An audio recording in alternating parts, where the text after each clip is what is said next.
Hey nerds, Farmer Jesse here. Welcome to Growers Daily, your daily dose of ecological farming insight. It is Friday, December 19th, 2025, and today we are talking about reclaiming a pseudo junkyard for farming, the overwhelming possibility of having land, and it is Feedback Friday, so let's do it.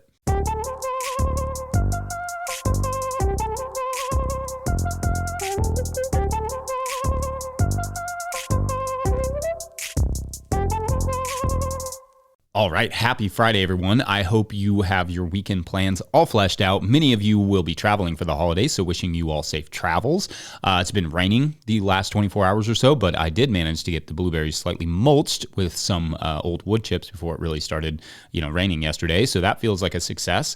Slowly cleaning up, getting the farm back to the point that I can mess it up again next year. So how about you all? How are things going where you are? Let us know, or better yet, never hesitate to send us your 20-second farm video clips to farmermike@notillgrowers.com. Love to see those farms and gardens out there, whether you're in the winter, in the spring, or whatever you happen to be, wherever you are in the world. You can wait to the spring if you want, but I know some of you are growing stuff over the winter or working on interesting projects. Maybe you're building a new chicken coop. Shout it out. We'd love to see and or hear about it. Anyway, it is Friday, which means Feedback Friday, where we explore what you all were saying about this week's topics.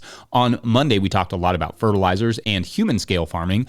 On the topic of origins of rock minerals at the Burnhams, added, quote, rock phosphate, wonderful stuff if you need it, but Central Florida's phosphate mines have caused significant environmental degradation, including polluting groundwaters. So even though it's, quote unquote, listed OMRI, please don't use any more than absolutely necessary. The high price of phosphorus tends to limit use, but even that doesn't count the total quote-unquote cost. Thanks, Jesse, and I do appreciate that one simply cannot produce enough banana peels to cover the required phos. Haha, keep them coming, please.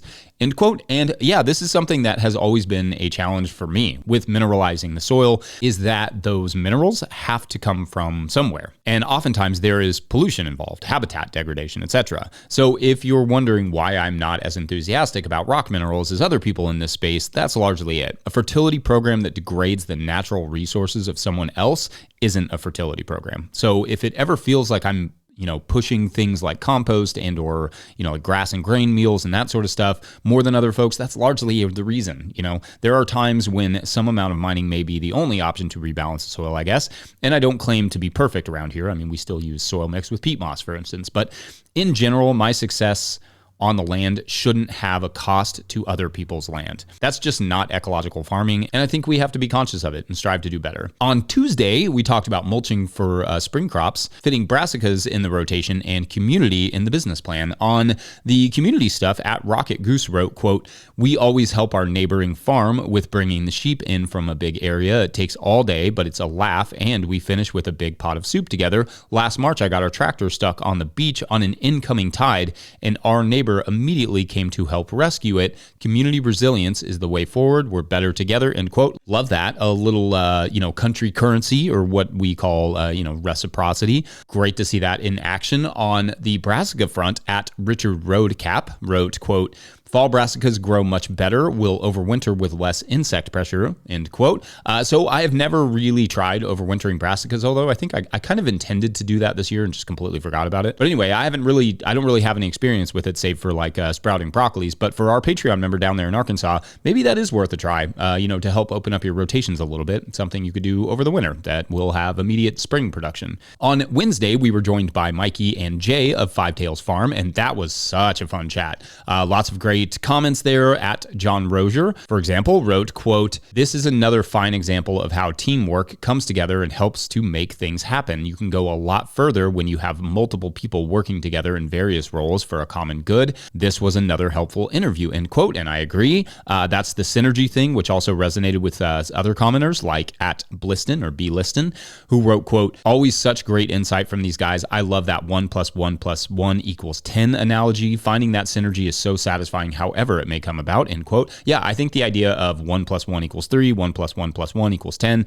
this should be a driving force behind people wanting to work with other people. In other words, with the right company, you are more than just the sum of two when you team up with someone. Great stuff from both Jay and Mikey, as always. Loved that. Huge shouts to them for coming on every single month. It's so fun to see what they have going on their farm.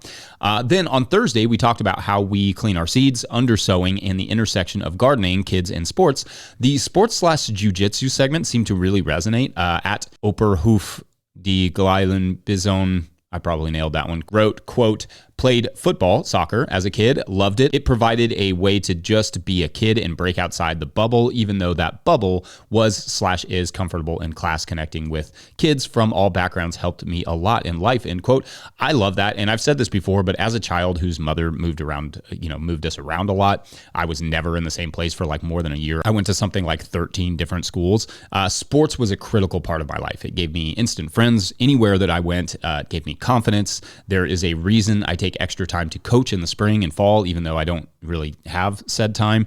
I want to provide that opportunity for these kids and to just have fun and play and learn the sport that they can play and or watch almost anywhere in the world. It's amazing. And I also just personally think it's really important. Also, at Fuzzytail and at Jesse Turrets both appreciated the not punishing kids into goodness thing. And yeah, you punish kids when you just want them to stop or go away for your sake. Kids you want to actually help. You teach them, you support them, you love them. Great stuff as always this week, y'all. I never expect much listenership in December because, well, nothing is really going on, at least up here. But you all continue to amaze me and engage with the show, and you just absolutely rock. All right, we're going to take a quick break, and when we return, a land reclamation story involving a pseudo junkyard. Yeah, BRB. Today's episode is brought to you by Farmhand. Farmers who partnered with Farmhand say they grew an average of 63% this year because it's more than software. Farmhand is your business coach and assistant, helping to sell out, save time, and grow smarter with real data from real farms, shaping websites that convert, campaigns that sell, and fulfillment systems that run smoothly. Curious what that looks like? Meet the founder, Ari, at farmhand.partners/no-till and see the same insights and support the fastest growing farms rely on every week. That's farmhand.partners/no-till. Today's episode is also brought to you by Johnny's Selected Seeds. Johnny's Selected Seeds is a proud supporter of Growers Daily. At Johnny's, they do more than sell seeds. They grow them. They trial them to see how they perform on Johnny's research farm in Maine and across the U.S. and Canada. Only the best varieties are added to their catalog and website. When you need proven varieties you can count on and detailed guidance from seedling to harvest, consider Johnny's your trusted growing partner. JohnnySeeds.com. That's JohnnySeeds.com. All right, back to the show. If you, the listener or viewer, are enjoying this podcast, getting even a small amount of value from it, consider supporting our work over at patreon.com/no-till-growers. I will try to get to questions from everywhere the questions come in, but I will always get to your Patreon questions. Now, today's Patreon question comes to us from Patreon member Sarah, who writes, quote, "Hi, Jesse. My sister and I bought a 36-acre property in central New Hampshire with the intention to subdivide and split it between us. The property is a homestead from the 1780s and has excellent farmland, which has been out of production for decades. Unfortunately, the property essentially became a junkyard with old appliances, construction/farming equipment, and medical supplies, including at least 11 prosthetic legs, ? We've been cleaning it up over the last 2 years, and I'd like to get a garden started, but I'm worried about contamination from the junk over all the years. I'm getting the soil tested by the local university extension, which will test for all your standard nutrients, pH, organic matter, and heavy metals. We did a PFAS test of the old well, which showed there is some contamination. Do you have any suggestions for other contamination tests I should run aside from the ones I mentioned? Follow up, do you have any recommendations for cleaning up the soil? I was thinking of growing decorations and giant pumpkins for a few years so the plant material could hopefully absorb some contaminants and get disposed of at the end of the season," end quote. All right. Well, first, congrats on the new property. That's fun. Wishing you all the best of luck with that. So as to your questions about tests, to me, you have all the bases kind of covered there. It sounds like heavy metals and PFAS, especially in your area, are the big ones. I took a question recently that was very similar, so I'm going to take this one in a slightly different direction. If it were me, what would I do next to reclaim this property and soil? First, once the stuff is out of the way and the tests are done and you feel comfortable with the results, I would probably start work on building the gardens. And by work, I mean that I would look for the best compost I could afford and get some inoculated biochar as well and get all that worked into the soil, and not only, to enrich the soil, but neutralize any potentially hazardous residual contaminants. Then, if you feel like you could grow and sell that many decorative pumpkins, that's totally fine approach. I have no problem with that. And it's probably not going to return much monetarily, but maybe it breaks you even, or, maybe does a little bit better than that. But perhaps flowers would be a better use of that space if that's something you're interested in producing. And again, if it's something you feel like you can sell. Gourds and birdhouse gourds are nice as well. Long-lasting products one could grow and sell at fall markets.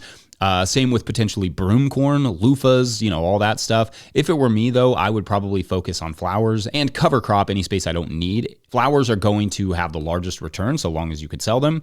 They are beautiful, so that's nice. They also, as an underrated bonus of growing flowers, not only bring in beneficials, but help to build those beneficial populations locally for you when/if you do start, other sorts of production. It does assume you're not dealing with like any extreme heavy metals, in which case you might have to look into remediation through cover cropping and then disposing of the above ground biomass until the toxicity levels have declined.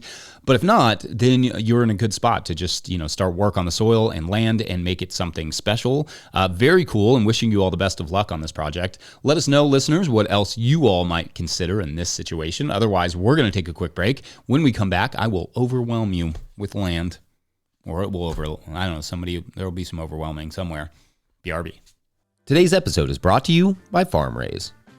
Still struggling with your balance sheet? Your lender's asking for a balance sheet and you're stuck with a spreadsheet mess or guessing your numbers? FarmRaise Tracks takes the stress out of farm finance. With one click, you can generate an accurate, up-to-date balance sheet that shows your assets, liabilities, and equity. No accounting degree required. You'll be ready for loan applications, tax season, or just a clearer picture of where your farm stands. Join thousands of farmers using Tracks to build stronger businesses. Get 20% off with code NOTIL20 at farmraise.com for the lifetime of your membership.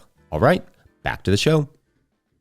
So in the conversation I had with Mikey and Jay on Wednesday, a topic came up that I've thought about and probably touched on before, but bears emphasizing. One of the hardest things about owning a property is just staying focused. The amount of possibility held in a single acre of land can be wholly overwhelming. You could, grow veggies or run chickens or grow fruit or mushrooms or put up a barn for an event space or, start a nursery or more confoundingly, all of the above, like et cetera, et cetera, et cetera. It's hard to not look back at the Parisian market gardeners of the late 1800s and early 1900s who were growing veggies intensively on the surface, in the ground, but also many of them were, cultivating mushrooms below ground in caves. Then they were growing all winter in the glass cold frames or with like cloches carefully placed over top of the veggies. Every square inch was maximized because they only had so much land on which to grow. The limitation, in their case, land, as it so often does, became the driving force of their creativity and ingenuity and ability to produce epic tons of food on a small space. But back to the point of this, that no matter how much land you have, the potential there can be overwhelming. And it can be hard to focus on one or two projects or a single business when it could be so many businesses. Like, let's say you bought 8 acres or something somewhere and you really only need like a half acre or so of veggie production. That leaves you a lot of land and you will feel the pull to do something with it because it could be so many things. It could have, some small animals on it like chickens. It could have orchards. It could have cabins, for Airbnbs or whatever. But like we talked about on Wednesday, it's easy for that possibility to actually create more problems for you. It's easy for an idea like starting an orchard or running a hen operation to become almost an additional business for you. And running one business is really hard. Running multiple businesses is not a good idea. So unless your main business is humming along perfectly and you have all the kinks worked out, you wouldn't want to add to that in general. So sure, you could plant some trees and not have to worry about those for 5 years, but you could also look at the possibility as an opportunity to offer some land to someone else and limit the space that you work on. You want animals there. Why not invite someone else to start their business on that land? You get the benefits of the animals and maybe some meat and or eggs or whatever, and they have the land they need to get their business started. In fact, you could even plant trees there and let someone else start their, let's say, broiler operation between the rows while they grow, thus maximizing that space but reducing your role. To me, there's a never-ending amount of possibility in a piece of land, but perhaps the possibility that gets most overlooked is the possibility that other people without land could use, that other people without land would love to help you, achieve. Stepping back to the Parisian market gardeners, maybe limiting yourself is actually what your land needs too. It needs you to focus on the space you've opened up and maximize the fire out of it and it alone, and then maybe bring someone else to do the same, sort of thing to the rest of it in a way that may also benefit you. A composter, for instance, an orchardist, a livestock farmer.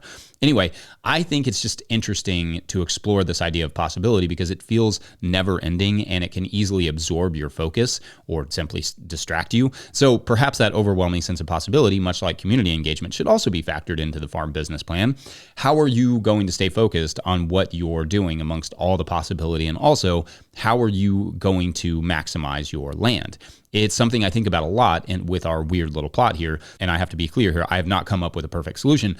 But part of that, I think, is that I didn't prepare myself for this level of possibility on this particular farm. Us getting back to growing better in the space that we have rather than growing out again is part of me trying to, kind of like live this idea a little bit more. So anyway, hopefully I've prepared you a bit to be aware of the pull of possibility. I think that's maybe not the most complete thought, but it is the thought that will conclude this Friday and week. Let us know how and if that resonates at all with you all. Otherwise, don't forget, No Till Growers is now officially a nonprofit 501c3, so donations are tax deductible and greatly appreciated. You can learn more about how to do that in the show notes. Like if you get that in before the end of the year, then you can get that end of the year tax break to write off on your taxes in a few months, which is super fun. Can't wait for tax season. Please make sure to like and subscribe and or follow wherever you're getting this podcast. That's an easy way to help us out as well. Enormous thank you to all of our show sponsors. And if you'd ever like to sponsor this show, you can reach out to Farmer Michelle at notillgrowers.com. Huge shouts to Willie Breeding for the theme music, Mike Hilbert for the production help and editing, and my wife Hannah for everything in the world. Also shouts to Epidemic Sound for the background music that you can hear.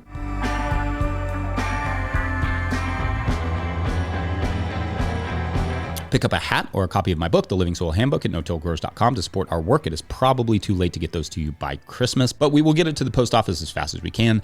Big thank you to everyone over at patreon.com/notillgrowers, where at a certain level, or if you just bump up from one level to another, or you sign up in the waning days of December, you get a shout out on the show. So big shout outs today to James Webb, Kyle Richardville, Patrick Weaver, Alex and Oliver, Bill King, Chris Yates, and Ian at Grindstone Farms. Big shouts to you all. You all just absolutely help keep this thing rolling. Ian at Grindstone Farms all the way back from 2022. So shouts to you, Ian. All right, so our hero this week is a middle school biology teacher, Mr. Lakes, who is obsessed with plants, but who loses his job when the county decides to close the school from poor attendance and all the things, leaving all of his hard work, like landscaping there and the 12 years of plant collection for his classroom, all of that in limbo. So Mr. Lakes, has an idea. He wants to buy the school and turn it into a state arboretum. The entire school in their small county in arboretum, but he knows this will just not get the financial support it needs. So it's got to be more than just an arboretum. It's got to be, have more purposes than just something where somebody can just go look at plants. So he puts out a call. The call basically goes like this: needed someone who wants to start a bar, needed someone who wants to start a restaurant, needed someone who wants to start a retail clothing store, and needed other people with other business ideas. And in a matter of years, the school becomes the Arboretum. Get it? EAT is good with puns. He's, biology teacher and hence a nerd and hence, good with puns. Anyway, it's a place where you can go, eat, shop, have a drink, and be amongst a long, sprawling collection of some of the state's coolest and rarest plants in your old middle school. And if you want, Mr. Lakes will also give you a garden tour with a little side biology class. That's fun. Good for Mr. Lakes. I'm happy for him. All right. Thanks for watching and or listening. I will see you on Monday. Be a good time. All right. Bye.